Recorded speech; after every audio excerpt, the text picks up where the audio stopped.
Bismillah deb Alloh taolodan madad so'rab davom etamiz. Demak, eslatib o'taman, 30-noyabr 2025-yilgi milliy sertifikat savollarini ko'ryapmiz. 11-masalaga kelib to'xtagandik. 3 ta bir xil qarshilik berilgan, nechta turli o'zaro ulanishi mumkin shu 3 ta qarshilik deyapti. Mana birinchisi uchalasini ketma-ket ulashingiz mumkin. Ikkinchisi ikkita parallel, bitta ketma-ket ulasangiz bo'ladi. Uchinchisi uchalasini parallel qilib olish mumkin. To'rtinchisi ikkita ketma-ketda keyin bitta parallel. Avval ikkita ketma-ket, keyin unga bitta parallel qilib, mana 4 xil holatda ulash mumkin. Demak, imkoniyatimiz nechta ekan? 4 ta ekan. Agar yana boshqa bironta usul qolib ketmagan bo'lsa, har qalay mana shu. Xo'p, keyingisi gaz uchun P kvadrat konstanta bo'lib, bosim ortib borayotgan holatda temperaturani qanday o'zgarishini toping deyapti. Endi bunaqa misollarni qaranglar. Bunaqa misollarda hammasi mana shu usulda yechiladi. Ya'ni PV taqsim T teng PV kvadrat qilib tenglaysiz, o'sha tenglikni topasiz. Shu yerdan qisqartirib bunday olib kelsangiz, V lar ketsa, P lar ketsa, V teng 1 taqsim T bo'lib qoladi. V teng 1 taqsim T. Mana shu tepada tenglikdan chiqadi. Keyin o'sha V teng 1 taqsim T ni shunday olib kelib V ni o'rniga qo'ysangiz, P taqsim T kvadrat bo'lib qoladi. Ya'ni mana shu narsa nima degani? Mana shu narsa konstanta, ya'ni o'zgarmas degani. Endi P taqsim T kvadrat o'zgarmas son bo'ladigan bo'lsa, o'z-o'zidan qarang. Bosim ortib borayotgan jarayon. Bosim ortayotgan bo'lsa, o'z-o'zidan surat ortyapti degani. Surat ortsa, kasrning qiymati o'zgarmasligi uchun mahraj ham nima qilish kerak? Mahraj ham ortib borishi kerak. Shuning uchun ham mana A javob aytilgan. Xo'p, keyingisi mana 13-misol ozgina yozuv salkini ko'proq. Endi bu yerda nima deyapti mana? Radiuslar munosabatiga e'tibor qiling. 10 R1 2 R2 deyapti. Ya'ni R2 ni shu yerda shunday topib qo'ysak, 5 ta R1 degani. Yoki 10 R1 5 ta R3 deyapti. Ya'ni bu yerdan R3 ni topib qo'ysak, nima? 2 ta. Hozir. Bularga 2 ta R1 degani. Ya'ni R3 R1 dan 2 marta katta, R2 R1 dan 5 marta katta. Mana shu holatdagi misol A1 taqsim A3 nisbatini toping deyapti. Nima qilganmiz qarang. Birinchidan birinchi g'ildirak bilan ikkinchi g'ildirak bitta o'qqa mahkamlangan. Shuning uchun ularning burchak tezligi bir xil bo'ladi. Ikkinchidan o'sha V omega 1 degani V1 taqsim R1, omega 2 degani V2 taqsim R2. Va shu yerda R2 ning o'rniga 5 R1 qo'ysam, R1lar mana bu R1lar chiqaradida V1 teng V2 taqsim 5 degan narsa chiqadi. Endi yana bitta narsa bor. Ikkinchi g'ildirak bilan, mana V2 bilan, ikkinchi g'ildirak bilan. Uchinchi g'ildirak bir-biriga tasmali ulangan. Tasmali ulanganda bo'lsa, tezliklar bir xil uzatiladi. Ya'ni uchinchining tezligi qancha bo'lsa, ikkinchining ham tezligi nima bo'lishi kerak? O'shancha bo'lishi kerak. Endi A1 taqsim A3 deb hisoblashimiz kerak. A1 degani V1 kvadrat taqsim R1 degani, A3 degani V3 kvadrat taqsim R3 degani. Endi bo'lingani uchun R3 tepaga chiqib ketdi. Keyin nima qilamiz? V1 bu V2 taqsim 5 ga teng, V2 taqsim 5 ga teng. Mana V2 taqsim 5 ning kvadrati V2 kvadrat taqsim 25 bo'lgan. Taqsim mana R1 o'zini joyida turibdi mana. R1 mana o'sha R1 joyida turibdi. Ko'paygan R3, R3 2 R1 ga teng mana yozganmiz. 2 R1 ni qo'ydim o'rniga. V3 ning o'rniga ham V2 qo'yib yubordim. Nimaga? Chunki ikkalasi bir-biriga teng-ku, V2 bilan V3 bir xil. Shuning uchun V3 ning o'rniga V2 qo'yib yubordim. Va V2lar, R1lar qisqarib ketdi. Shunda nima qoldi? 2 taqsim 25 degan javob qoldi. Mana shunaqa bitta sal yoziladigan misol ekan. Xo'p, mana endi bitta qiziq narsa kelib qoldi. 14-misol. Ko'pchilikni shu o'ylantirdi. Ba'zilarda xato fikrlar paydo bo'lgan shu misol yuzasidan. Xo'p, shu misolning yechimi qanday bo'lishi kerak?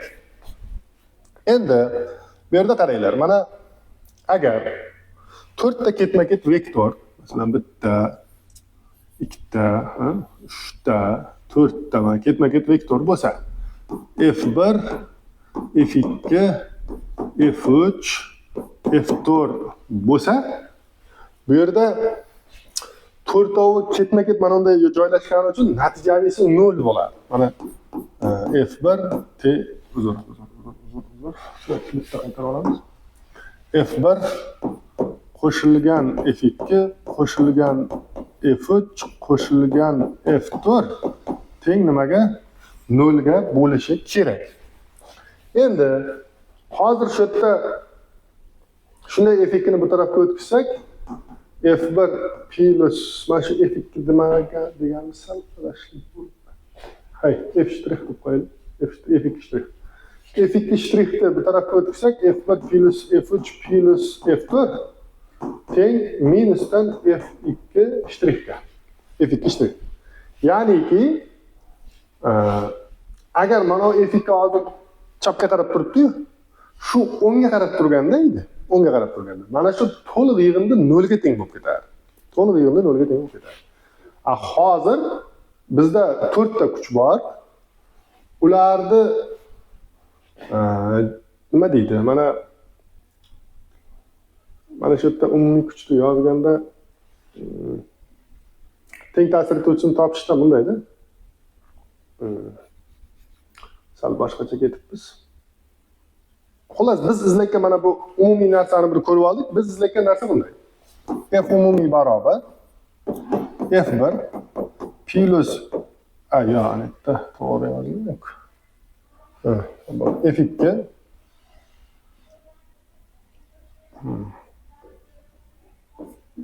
plus F3 plus F4. Mana shu narsa umumiy kuch. Umumiy kuch. Endi tepadagi ifodadan qarasak,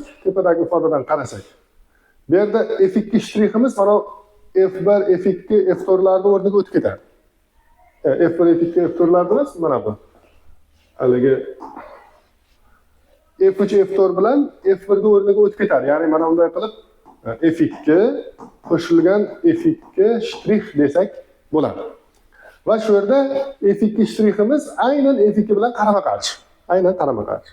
Shuning uchun mana bu shu yerda yana shoshilinch bo'lyapti-da.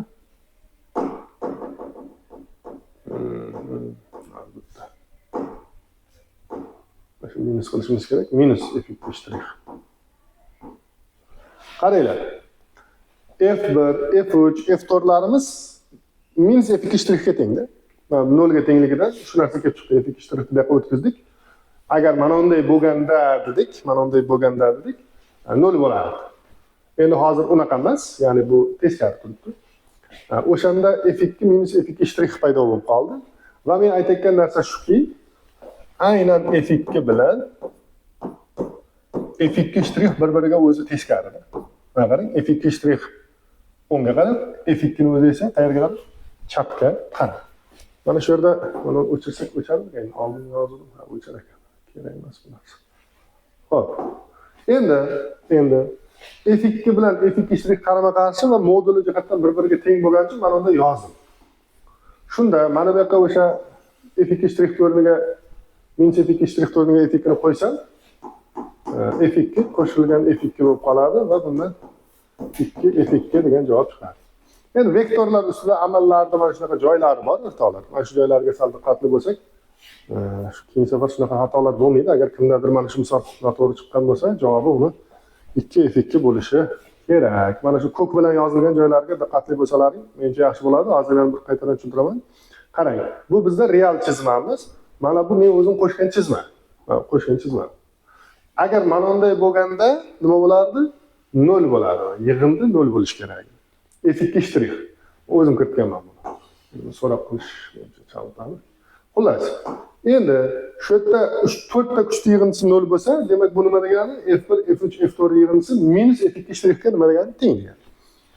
Endi F2 shtrix bilan F2 aynan chappa bo'lgani uchun mana ularni nima qildik? Yozib qo'ydik. Keyingi masala, o'zimizda yechimimizga o'tamiz. O'zimizda chizmamizga o'tamiz. Men buni qo'shimcha chizdim. Endi o'zimiznikini ko'ramiz. O'zimizniki sal boshqacha. Mana bu 3 ta kuch xuddi men chizgan chizma bilan bir xil, lekin ikkinchi kuch chappa. O'shaning uchun umumiy kuch, o'sha umumiy F umumiy, mana shu umumiy deb yozilgan chapga. Xullas, mana shu yozuv umumiy degan yozuv shuni. Yaxshi, mana umumiy bo'ldi. Shu 4 ta kuchni mana bunday qo'shib chiqsak, umumiysi chiqadi. Men aytganim 1, 3, 4larning yig'indisi minus F2 shtrixga teng. Minus F2 shtrix esa o'z-o'zidan F2 ga teng. Chunki ikkita vektor bir-biriga teng bo'lsa, qarama-qarshi bo'lsa, mana bunday yoziladi. Shuning uchun ham ikkita F2 bo'lib qolgan. Mana minus F2 shtrix o'rniga F2 qo'yib yuborganman. 2 F2 degan javob shundan mana nima qildi? Kelib chiqdi. Xo'p, mana shunaqa gaplar o'rtoqlar. Keyingisiga o'tib ketaveramiz. Xo'p. 15 EUK 56 volt bo'lgan zanjirdagi ampermetr nimani ko'rsatadi degan. Xo'p, bu yerda bunday. Mana diod teskari turibdi qaranglar. Mana tok mana bu taraf plus. Mana shunga e'tibor qilingda, mana bu diodlar turganda tokning yo'nalishiga nihoyatda xushyor bo'lish kerak. Tok plusdan boshlanadi, bunday aylanib, bunaqasiga o'tadi. Lekin mana bu 6 ohmdan o'taman deganda diod unga teskari turibdi. Teskari turgan diod nima qiladi? Tokni o'tkazmaydi. Shuning uchun 6 ohmlik qarshilik nima qilmaydi? Ishlamaydi. Faqat 3 bilan 5 ishlaydi. Tok kuchini topish uchun EUKni o'sha 3 bilan 5 ga bo'lish kerak. Shundan 7 amper degan javob chiqadi. Agar siz diodni hisobga olmasangiz, unda javobingiz xato bo'ladi. O'sha yerda diod borligini e'tiborga olish kerak.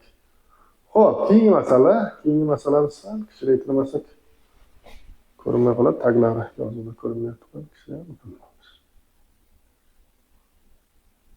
Ozgina qilish kerak, buni hozir. Mana.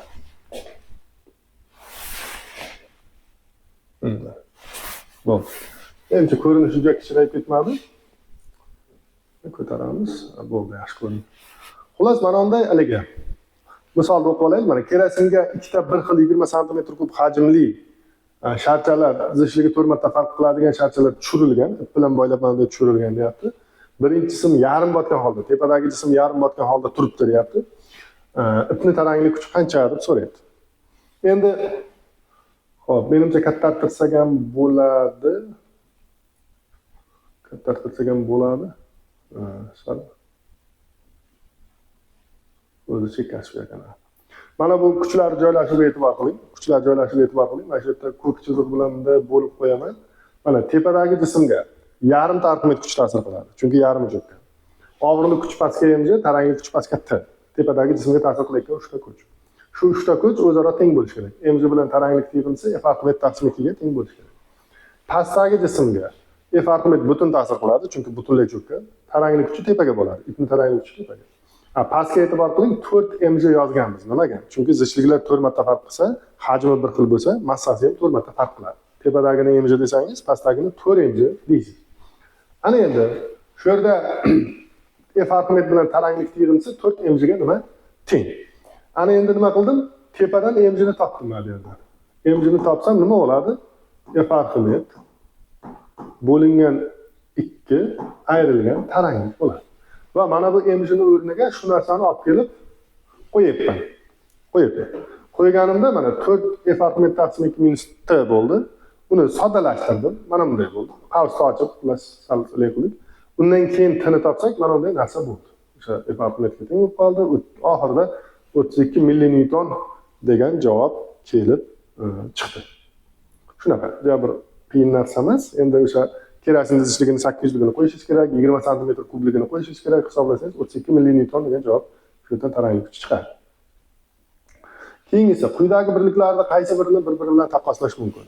Endi ikkita birlikni bir-biriga taqqoslay olishimiz uchun ular bir xil birlik bo'lishi kerak. Masalan, qarang, mana kilogramm, santimetr, soat, kilogramm, metr, minut.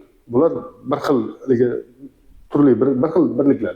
Masalan, bunisiga qarasangiz kilometr minut kvadrat, bunisi detsimetr soat kvadrat, ya'ni kilogramm ham bor. Unaqa narsani solishtirib bo'lmaydi. Faqat shu bir xil birlikni solishtirsa bo'ladi. Shuning uchun ham mana B bilan D olingan. Xo'p, keyingisi mayatnikka kelib qolamiz.